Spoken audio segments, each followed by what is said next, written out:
بچہ تھا، کبھی اپنی ماں کے اس حصے کے کپڑے کو کبھی اس حصے کے کپڑے کو پھٹا ہوا دیکھا تو بیٹا ہوتا ہے، اپنے ماں کے اس ننگے پن اور پھٹے ہوئے کپڑے پر رحم آیا اور کہا کہ جا کر کے کسی سے سوال کرے کہ میری ماں بیوہ ہے، میرے باپ نہیں ہے، اس کو کپڑے کی ضرورت ہے، کوئی کپڑا اس کو دے دے۔ اس کا چچا بہت مالدار تھا، وہ چچا کے پاس گیا، چچا سے فریاد کیا کہ چچا جان ماں کے پاس کپڑے نہیں ہیں، جو کپڑا ہے وہ پھٹ گیا ہے۔ لیکن چچا تو چچا ہی ہوتا ہے، چچا نے دھتکار دیا اسے، وہ بیچارہ کپڑا کے ساتھ کیا تھا، آنکھ میں آنسو کے ساتھ لوٹ رہا ہے، وہ چل رہا ہے، اس کے آنکھ سے آنسو آ رہا ہے کہ میں ایک در پر گیا تھا، اس در سے مجھے کچھ ملا نہیں، ڈانٹ اور ڈپٹ کر کے بھگا دیا گیا ہوں۔ راستے میں ایک شخص نے اسے کہا کیوں رو رہے ہو نوجوان؟ کہا میری ماں پھٹا ہوا کپڑا پہنے ہوئی ہے، میرے ماں کو کپڑے کی ضرورت تھی، میں چچا کے پاس امید سے گیا تھا، چچا نے دیا نہیں اور دھتکار کر کے بھگا دیا۔ کہا جانا ہے تو چلے جاؤ حرم میں، ایک نوجوان بیٹھے ہیں، محمد ان کا نام ہے، ان کے سامنے اگر فریاد کرو گے تو وہ تمہاری فریاد کو پوری کر دیں گے۔ وہ جوان جانے سے پہلے اپنی ماں کے پاس جاتا ہے کہ ماں چچا نے انکار کر دیا، ڈانٹ ڈپٹ کر کے بھگا دیا، کیا حرم میں جا کر کے محمد نامی شخص سے میں سوال کروں؟ ماں نے کہا کہ بیٹا جاؤ گے تو لیکن اس کا دین لے کر کے نہیں آؤ گے، مجھے معلوم ہوا ہے کہ جو اس کی مجلس میں جاتا ہے اس کا ہو جاتا ہے، وہ اس کا دین اپنا بیچ چکا ہوتا ہے، وہ محمد کے دین کو اختیار کر لیتا ہے، کپڑا لے آنا لیکن محمد کا دین نہ لانا۔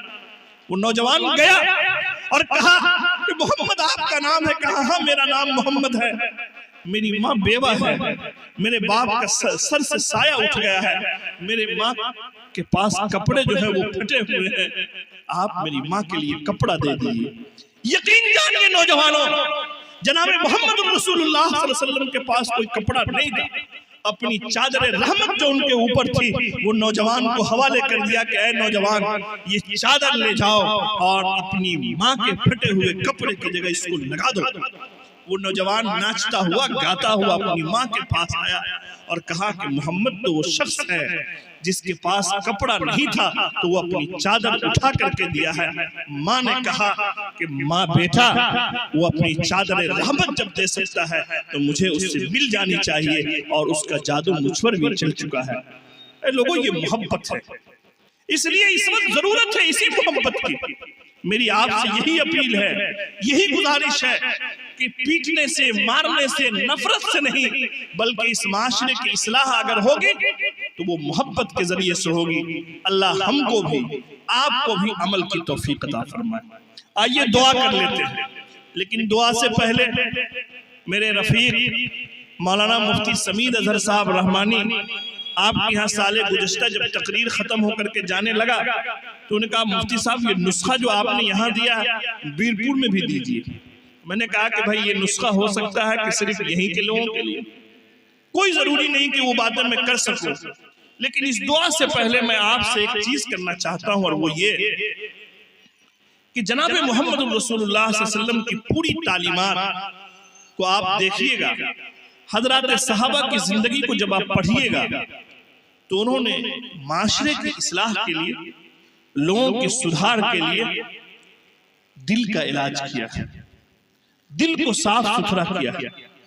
یاد رکھیے کہ آپ کسی باغبان میں کسی کھیت اور کھلیان میں جائیں گے، اگر کوئی ایسا پودا ہے کہ پھول ہو اور اس پھول کے ساتھ اگر کانٹا ہو تو لوگ اس پھول کے ساتھ اس کانٹے کو بھی برداشت کرتا ہے کہ نہیں کرتا؟ گلاب کا پھول لائیے گا تو اس میں گلاب کا کانٹا بھی ہوتا ہے نا بھائی، لیکن اگر کسی درخت میں صرف کانٹا ہی کانٹا ہو تو کوئی اس کو برداشت کرے گا؟ نہیں نہ کرے گا بھائی، پھر اسے کاٹ کر کے ہٹا دیا جاتا ہے۔ یاد رکھیے یہ علماء، یہ اہل اللہ ایک پھول ہے، ہماری زندگیوں میں گناہوں کا اگر کانٹا ہے تو ہم اپنے آپ کو ان پھول سے مل جائیں۔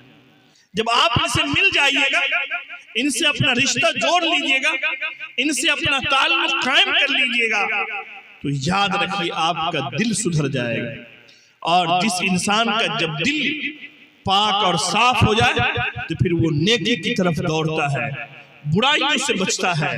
اور لوگوں ہم تو ایک بیماری یہ سمجھتے ہیں کہ بخار ایک بیماری ہے، ہم یہ بیماری سمجھتے ہیں کہ کینسر ایک مہلک مرض ہے، ہم یہ بیماری سمجھتے ہیں کہ ڈائبٹیز اور شوگر ایک مرض ہے، ہم یہ بیماری سمجھتے ہیں کہ بی پی ایک مرض ہے، بلڈ پریشر ایک مرض ہے۔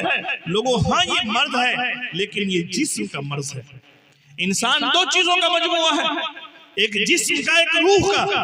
یہ جسم جو بیمار پڑتا ہے تو اس کے یہ امراض ہیں، اور اس کے لیے ڈاکٹر نرپت گنج میں بھی ہے، چھاتا پور میں بھی ہے، اور اس سے بڑا اگر کوئی ڈاکٹر ہو تو پورنیہ اور پھر پٹنہ اور پھر دلی تک ہے۔ لیکن کچھ ایسا مرض ہے جو روح سے تعلق رکھتا ہے، روح سے تعلق رکھتا ہے، اور انسان کا دل بھی بیمار پڑتا ہے۔ انسان کا جب دل بیمار پڑتا ہے تو وہ حسد کی طرف جاتا ہے، کینہ کی طرف جاتا ہے، غیبت کی طرف جاتا ہے، دوسرے کی اچھائی سے وہ بجائے خوش ہونے کے اسے تکلیف ہوتی ہے۔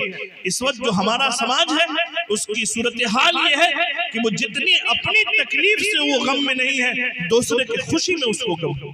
یہ آدمی کیسے بڑھ گیا، یہ آدمی کیسے ترقی کر رہا ہے؟ یہ ایک بیماری ہے حسد کی، اور ان بیماریوں کو اگر دور کرنا ہے تو ہم کو، آپ کو اللہ کے حضور توبہ کرنا ہوگا، اللہ کے حضور رونا ہوگا، گر گرانا ہوگا، اپنے گناہوں پر نادم و شرمندہ ہونا۔ اس لیے آج کے اس دعا سے پہلے ہم آپ سے کہیں گے کہ منٹ دو منٹ کے لیے، 2 4 10 دن نہیں، مہینہ 2 مہینہ نہیں، 10 20 سال نہیں، آج صبح سے لے کر کے اب تک اللہ کی کن کن نعمتوں سے آپ نے فائدہ اٹھایا ہے۔ آپ جب صبح اٹھے تھے، اگر اللہ چاہتا تو آپ کے پاؤں کی طاقت کو ختم کر لیتا، آپ اٹھ کر کے بستر پر سے نہیں آتے۔ ڈاکٹر اس لیے کہتا ہے کہ اگر تم اٹھو تو فوراً چلو نہیں، بلکہ کچھ دیر رکو تاکہ خون دوڑنے لگے کہ اچانک سے آپ گرے نہیں، یہ ڈاکٹر کہتا ہے۔ لیکن آپ اٹھ گئے تھے، اللہ نے آپ کو بہت اچھا رکھا۔ آپ صبح اٹھے، دھوپ سے فائدہ اٹھایا، ہوا سے فائدہ اٹھایا، لیکن اللہ کا کتنی مرتبہ ہم نے شکر ادا کیا۔ اے لوگوں، وہ اللہ چاہتا تو آپ کو قبضیت پیدا کر دیتا، آپ کے اندر کے ریح کو بند کر دیتا، پھر آپ اس ڈاکٹر اور اس ڈاکٹر کے چکر لگاتے، لیکن اس اللہ تعالیٰ نے آپ کو صحت سلامتی عطا فرمائی۔ آپ صبح سے لے کر کے اب تک کیا ذرا غور کیجئے کہ ہم نے اللہ کی کن کن نعمتوں سے فائدہ اٹھایا اور اللہ کا کتنا نام لیا۔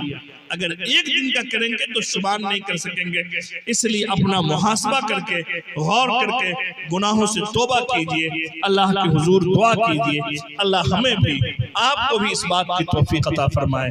لوگوں، اس طرح کے جو جلسے ہیں چھوٹے چھوٹے، اس کی اس لیے ضرورت ہے کہ یہ معاشرے کے اصلاح کے لیے ایک بڑا کام کرتے ہیں، اور اس کی ضرورت ہے کہ بھائی ہم یہ کام کریں۔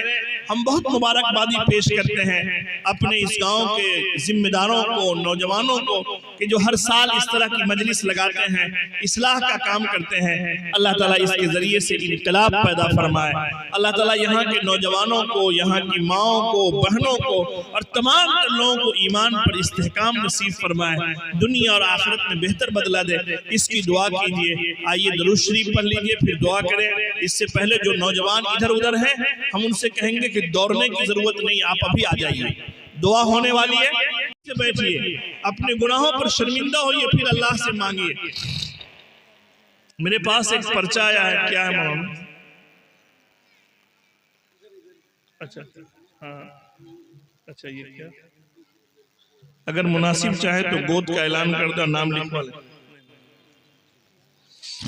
ضیاء اللہ ضیاء رحمانی صاحب کا کہنا ہے کہ بھائی جو باتیں ہوئی ہیں اس میں لوگ گود لینا چاہیں تو گود لے لیں۔ میری تو بات تھی کہنے کی، میں نے کہہ دی۔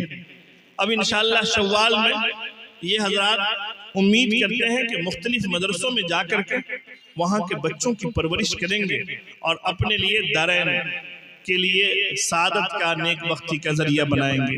یہاں پر اعلان کرنا تھا، یہ سلطان صاحب ہیں، ان کی والدہ بیمار ہے اور اس وقت ان کے لیے دعا کرنی ہے کہ اللہ تعالیٰ ان کو صحت، تندرستی، عافیت نصیب فرمائے۔ تمام لوگ جی